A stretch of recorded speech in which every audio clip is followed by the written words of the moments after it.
गसाइगावनि बर'बारियाव दिनै इउपिपिएलनि बुथ सन्मेलन जानानै थांदों।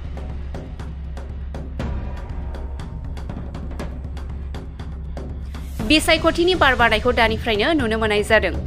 दिनै गसाइगाव महकुमानि सिङाव थानाय बर'बादा गामिनि गेलेग्रा फोथाराव इउपिपिएल दोलोनि गेदेर बुथ आफादनि मेल जानानै थाङो।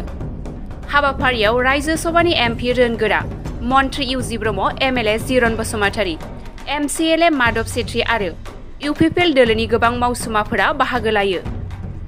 उरखावगोरा ब्रह्मआ खौरांगिरिनि सिगाङाव बुङोदि फैगौ बिटिसि बिसायख'थियाव इउपिपिएलआ 40था बियाबाव गेलेगोन आरो 25था मासि देरहानानै सोरखार दागोना रोखा होननानै बुंथियो।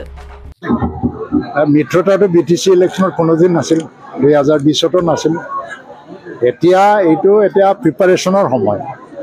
সব দলে সব মানে 40টা সমষ্টিত খেলিবৰ কাৰণে প্ৰিপাৰেশ্যন কৰি আছে। মইতো আহ্বান জনাম যে সকলো দলে ইয়াৰ কাৰণে প্ৰিপেয়াৰ কৰক। মই ক'ব একো নাই। এতিয়া ইউপিপিএল এটা ইয়াৰ স্থানীয় দল হিচাপে 40টা খেলিবৰ কাৰণে প্ৰিপাৰেশ্যনত লাগি যাব। কিন্তু 2020 চেঞ্জ হোৱা নাই আমাৰ মিত্ৰতাটো আমাৰ এছেম্বলিতহে আছিলে, মিত্ৰতা বিপিএফত আছিলে, কিবা লোকসভাত আছিলে, মিত্ৰতাটো বিটিচিত নাছিল। আমি এইটো পষ্ট ইলেকশ্যনহে এলায়েন্স কৰিছোঁ, মানে এটা আণ্ডাৰষ্টেণ্ডিঙৰ মাধ্যমেদি চৰকাৰ গঠন, এই মিলিজুলি চৰকাৰহে গঠন কৰিছোঁ। কিন্তু বিটিচি ইলেকশ্যনত 2020তো মিত্ৰতা নাছিল আৰু ইয়াৰ পিছতো কোনো ধৰণৰ মিত্ৰতা বিটিচি ইলেকশ্যন সম্পৰ্কে আলোচনাও হোৱা নাই।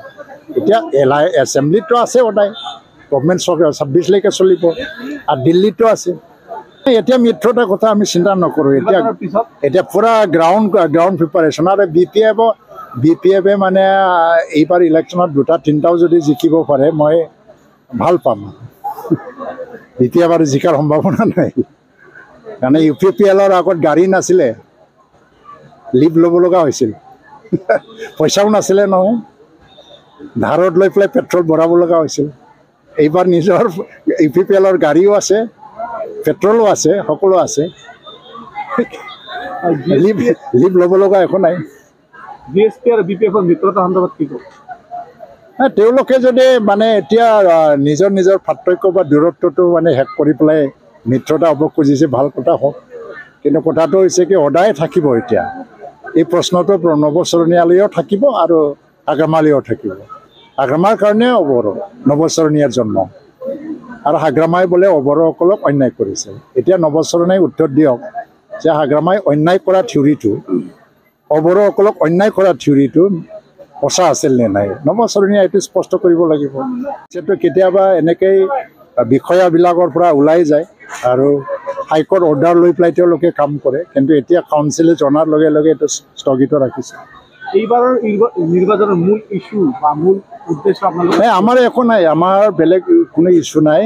আমাৰ ইছ্যুটো হ'ল যে একৰ্ডটো ইমপ্লিমেণ্টেশ্যন হ'ব লাগে, শান্তি স্থায়ী হ'ব লাগে, যুগে যুগে ইয়াত মানে অশান্তি যাতে নহয়, আৰু উন্নয়ন আহিব লাগে। ল'ৰা ছোৱালীক আমি উচ্চ শিক্ষা ল'বৰ কাৰণে সুযোগ দিব লাগে, আৰু ল'ৰা ছোৱালীক বিজনেছ কৰিবৰ কাৰণে সুযোগ দিব লাগে, আৰু এইখিনিয়ে আৰু এইবিলাক আমি যদি সকলো জনগোষ্ঠীৰ মানুহ ইয়াত নিৰাপদে থাকি পেলাই জীৱন যাপন কৰিব পাৰে, তাতকৈ ডাঙৰ সফলতা কি আছে? এইটোৱে আমাৰ মূল উদ্দেশ্য।